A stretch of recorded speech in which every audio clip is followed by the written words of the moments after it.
Hey, Brandon. Hey, Dean. How are you? Good. Welcome to episode 202. Thank you. Okay. So tell folks a little bit about you, and then I'm going to have Pearce introduce himself to you. Sure, yeah. My name is Brandon O'Neill. I live in the North Georgia mountains, and I've got 11 children. Some people might find that interesting. 11 children, it's true. From the age of 21 down to I've got two twins. I got a set of twins who are two. Yep, and I own a company called Atlas Rose. Atlas Rose focuses on on building a methodology for small business marketing, and then placing chief marketing officers and other marketing strategists within small businesses. All right. That's a lot of kids. My dad's family had 10 kids, and you even beat them. Yeah, I don't feel like it's a competition. No. But if it were, I guess I won. You won. Hey, Pearce, how you doing?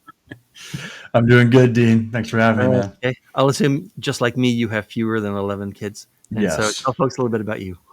Yeah, my name is Pearce Cucchissi. I'm out in Los Angeles. My previous career was military special operations, and so now I'm trying to help fix some of the leadership problems we saw there in the business world. So I co-founded and run a company called Evolve Integrators, where we take a data and psychology approach to placing fractional COOs in growing businesses. All right. So, Pearce, let me ask you this question. Yeah. You guys are both sort of at the head of businesses of fractionals. So you're not, as opposed to sort of a solopreneur kind of thing, right? Mm. And so, like, what trends are you seeing right now in the demand for fractionals of any sort? I think people are seeing now that they can get higher quality people through utilizing fractional. Especially if you're at a certain growth level, Right. it might not make sense to bring on people full time. So they're going, all right, how do I get the absolute best talent that I possibly can in here to set the stage for growth? And I think, honestly, previously, I just think fractionals are becoming more popular. There are a lot of people still that I get, oh, I can do that? I didn't know that I could bring somebody in fractionally. Well, how would that work? And so it's our job to basically show them how that would work. What's the start all the way to the finish of bringing on somebody full time? So I really think this is just slowly getting more and more popular. Right. Brandon, how about you? What demands or changes in demands do you see? Yeah, so we started our company about 13 years ago, and we started, and really back then the fractional space didn't exist. I mean, there was a few people doing it, but not in the way that is largely grabbed onto nowadays. We called ourselves coaches back in the day. It was all the same sort of thing. We'd come in, build a 12-month strategy for folks, coach them month to month on how to get it done, help lead it. I think in the marketing in the marketing space, it's particularly interesting. So for CMOs, there's a ton of them out there now. Like, everybody's a fractional CMO at this point. If you lost your IT job yesterday, you're a fractional CMO today. And so what I've seen is an evolution of, in the last 13 years, really nobody was doing it. Now all of a sudden everybody's doing it. And I'm afraid that there's starting to be some loss of trust within the fractional CMO space or within that name, right? And so it takes more to stand out and to prove that you are an actual executive, right? So I guess my experience is it didn't exist. All of a sudden, everybody grabbed onto it probably five years ago. And now everybody is that thing. Everybody ran to where the ball is, and now we need to figure out where to run, because the ball is moving, I believe, in the marketing space. Pearce, I don't know about on the COO space, integrators in particular. I mean, EOS is booming still. So I think the name fractional integrator, I think that's really interesting. I think you're creating a nice space for you there. Yeah. Yeah. And even in EOS, I mean, there's still a ton of people that are utilizing EOS that understand the visionary integrator piece, and still can't find their true integrator. So you have to help with that. Yeah. So, Brandon, like right now, like what's the hardest part of scaling like a fractional executive business? So it's the chicken or the egg game, right? It's the constant, hiring somebody before you've got the clients for it, or getting the clients and then hiring somebody. And then it's the finding the right people again. And I'll say, I think it's finding the right people who are not only calling themselves CMOs. I'll say it this way. We attach ourselves to small business. Small business is a different animal, right? Yes. And so there's this convergence of someone who's fallen in love with the small business, has some experience in being either a business leader or an executive for, a marketer for a small business, and somebody that's not at the end of their career that's just looking to retire on this thing, right? So there's like this convergence of things that come together, make it difficult to find the right person, the right CMO. And not unfortunately, we're in a people business, and it takes people to scale, right? So if we're not finding the right people, if we're not finding those right CMOs that have fallen in love with the small business, that are humble enough to grab onto a methodology on how to do it, and that aren't at the end of their career and are hungry enough to continue to build and to scale themselves, that's the right person. And that's not that easy to find, especially in a crowded, noisy space like fractional CMOs. So the hardest part of scaling is supply, For sure. qualified supply. Pearce, how about you? What's been the hardest part of scaling a fractional executive business? I think the hardest part of scaling is getting the founders of the CEO of the company to realize how much this would change their life to have a true integrator. As far as bringing people on, it's relatively simple for me. I'm using one psychometric pattern essentially to bring on these fractional. So as long as they have that pattern, which is not a lot of them, so it's just a kind of a volume game. They have that pattern, they have the right experience, and then they're more of a culture personality fit. That part's relatively easy. But these CEOs often are just far too caught in the weeds, which I can also measure and see through data, but it creates a psychological frame where it's tough to get yourself out of the clouds and see, okay, this would really be worth me bringing somebody in because it's going to put me back in my zone of genius. And now is the right time. A lot of the time, this sort of survival state creates a place where they're death gripping on the current situation, trying to get things to grow. So our job is to kind of come in and free them up. So it's mostly just proving the benefit of this overall. All right. So here's my question. We're going to pivot a little bit. Okay. As we record this, it's just a Monday afternoon in the dog days of August, and yet you guys have taken time from your busy schedule to be on a podcast. And I think that's because a change that's been happening over the last several years, especially for smaller companies. But I'll ask you, Brandon, or rather, Pearce, I'll start with you. Like, what role does your personal brand play in the visibility of your company? That's a good question. My personal brand, for where I come from, people like the fact that I have seen systems in really high stress environments from the military and how they either work or how they have crumbled. And so being able to leverage that of saying, okay, this is how this has worked. This is how it went well. This is how it went catastrophically wrong, and how it relates directly to business, and then how we can help you. So we understood very concisely how systems that might seem to be working well when they're put in this pressure cooker, exactly where they break, and we try to predict that in the future. So I've been working on leveraging that a little bit. I think that personal brand is important, that case studies are important. And then, to be honest, there's more than enough market share out there for all of us. And sometimes it's just more of a personality and a culture fit, and being like-minded with the CEO we're working with. And Brandon, how about you? What role does your own personal brand play in the company's visibility? Yeah, I used to so I came from a personality-based business. I worked for Dave Ramsey for 7 years. I was his marketing director for a while. And I started Atlas Rose while I was there.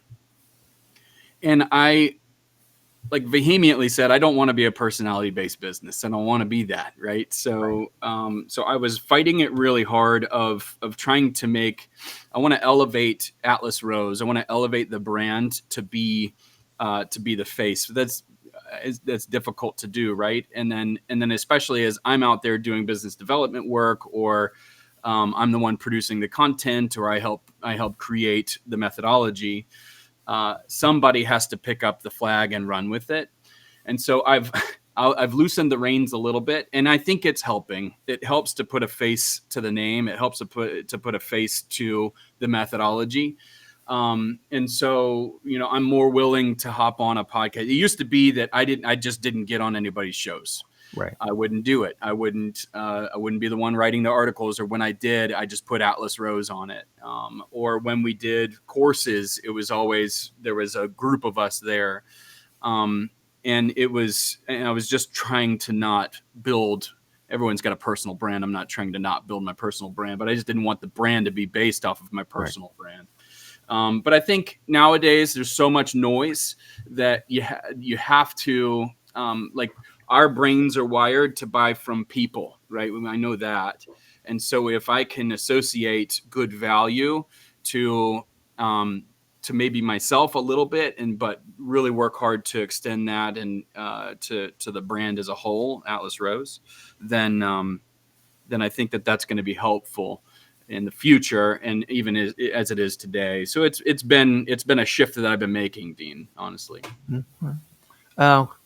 Now, both of the businesses have been in business for at least several years. I have a question for you. What positioning or what messaging, and Brandon, we'll stay with you for this. What positioning or messaging finally clicked for the company and started getting you traction? Because nobody gets it right out of the gate.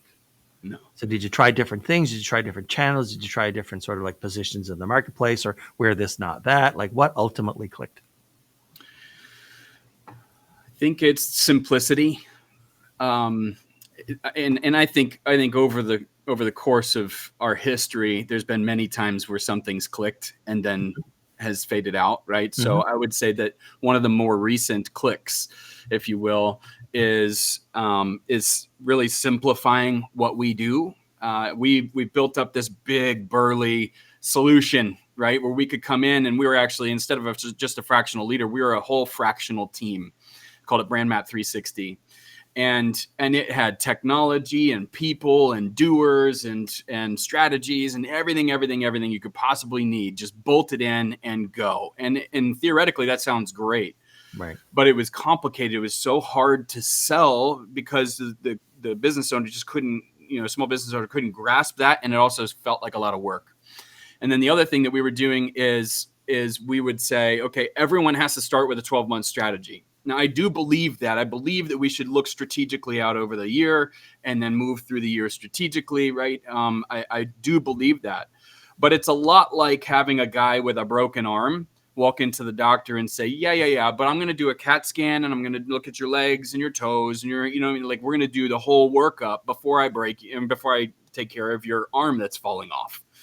Right. So that was a big click. So I think between those two things of really simplifying the offer and actually, this sounds so stupid, especially from a marketer, actually listening to my market, right? Listening to the people and what they're listening to, who we've fallen in love with, and building solutions just for them and what they need at the moment. That's been a huge click for us.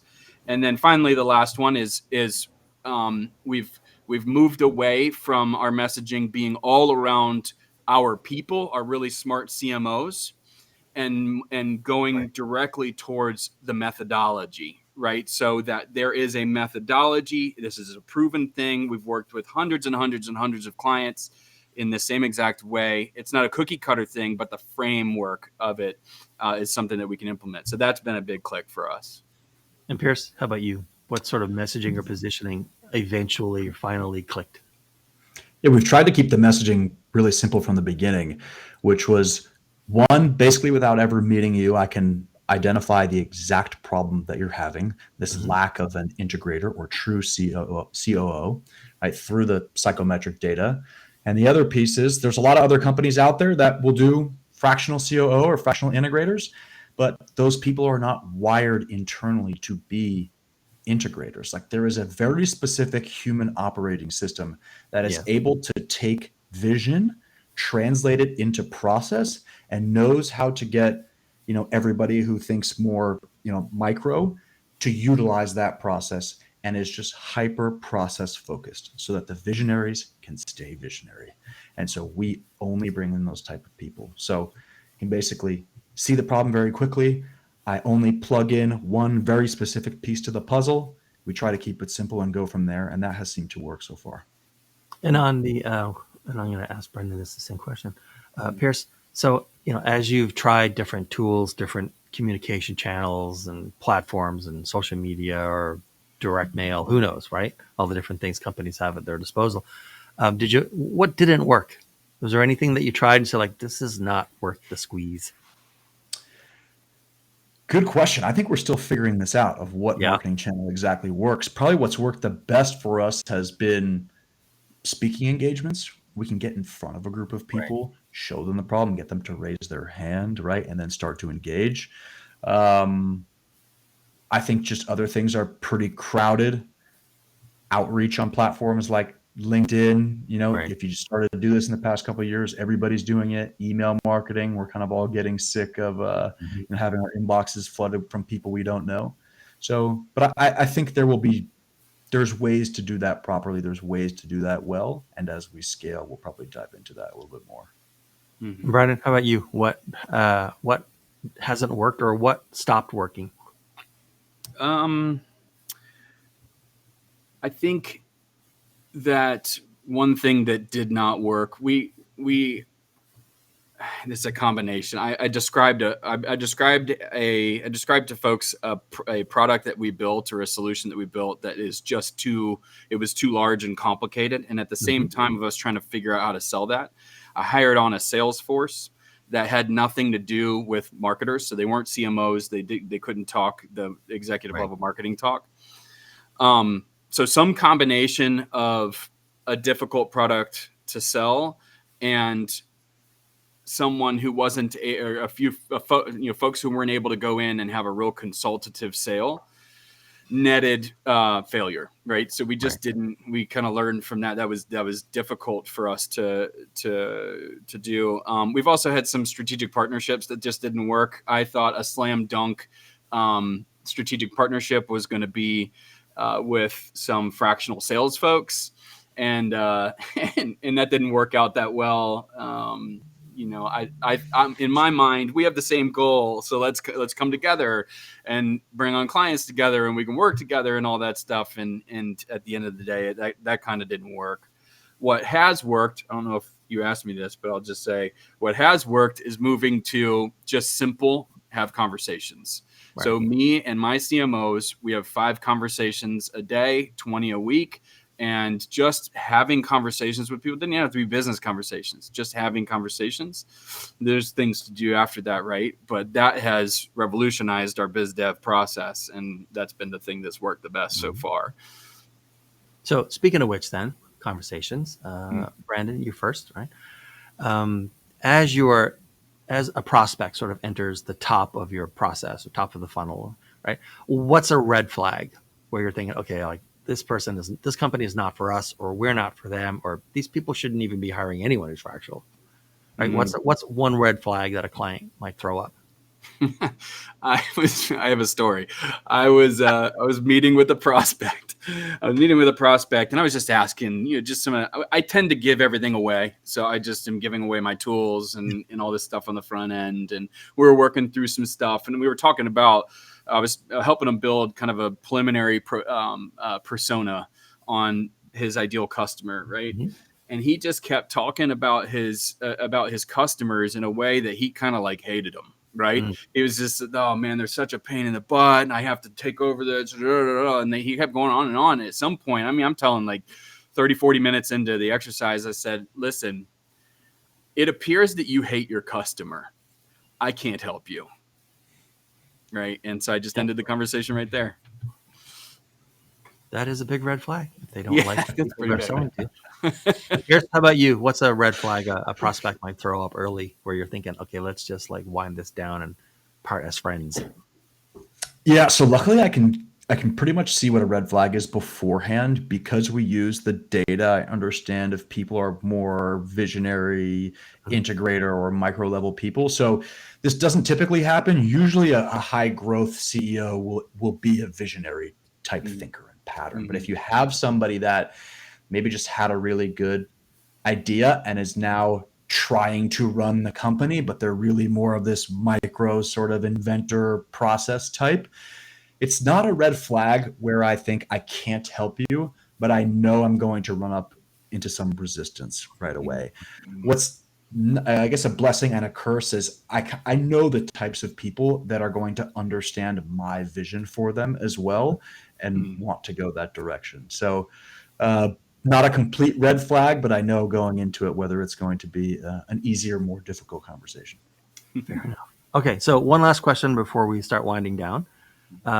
Pierce, if you had to start all over today, what would you do differently?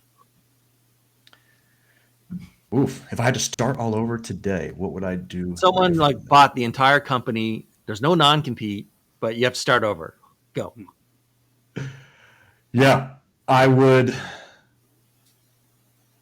basically go out and I would pretty much do what we're doing now. I would be offering these um, free organizational assessments right off the bat to everybody, and I would be gathering as much data as I Right. possibly could. And probably before even selling them, I would start to put together case studies of exactly what I'm seeing in the market, and then the messaging would go back to those CEOs, so they'd be getting some free value up front. Um, and I start to understand exactly what my customer wants and needs before even trying to sell the service. Right. And Brian, how about you? If you were going to start today, what would you do differently? I would have started with a methodology. Right. I would have made the leadership process, especially the fractional leadership process, a defined and repeatable one, as opposed to just getting a bunch of smart guys together and helping people on a day-to-day basis, which isn't bad. I would have, where we find the most success today is again in that methodology.